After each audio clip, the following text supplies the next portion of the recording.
Today in Cannabis News, an advocacy group presses Western state governors to urge the U.S. Department of Justice to clarify what would happen if states agreed to control cannabis trade among themselves.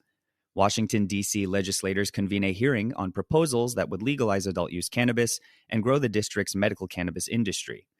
And a Pennsylvania Legislature effort to prevent medical cannabis patients from being penalized for driving after consuming cannabis is thwarted by state law enforcement. It's Tuesday, November 23rd, and this is your Trichomes Morning Buzz. Broadcasting live from the Trichomes.com studios in Southern California, it's time for your Morning Buzz. We bring you late-breaking news that keeps you up to date with what's happening in the cannabis industry.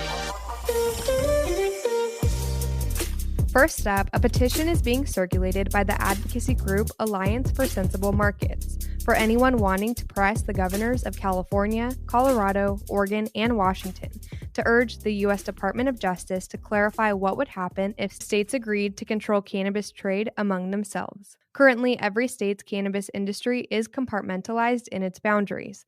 The coalition claims that if cannabis is legalized on a federal level, the matter will be essentially fixed. Though it was noted that while federal legalization feels inevitable, it could still be years away. In the meantime, they believe the Justice Department should provide compliance guidelines. A simple clarification from DOJ on the agency's interpretation of that amendment could be game-changing, not only for thousands of small businesses across our states, but for millions of legal patients who still lack access to the best and most affordable legal cannabis products, the group added. Next up, legislators in Washington, D.C. convened a joint hearing on two proposals that would legalize adult-use cannabis and grow the district's medical cannabis industry. Although D.C. voters approved recreational cannabis possession, home production, and gifting in 2014, a congressional rider has prevented the district from utilizing taxpayer funds to build a controlled revenue model. But supporters are optimistic that the Democrat-majority U.S. Congress will eventually erase this impediment, and district lawmakers are already moving forward with reform measures as soon as they receive approval from Congress. The proposal would require a regulatory scheme to license the cultivation, production, and retail sale of cannabis in the district, according to Chairman Phil Mendelson. Last up, an effort in the Pennsylvania State Legislature to prevent medical cannabis patients from being penalized for operating a motor vehicle after consuming cannabis was thwarted, reportedly because of opposition from the state's law enforcement organization.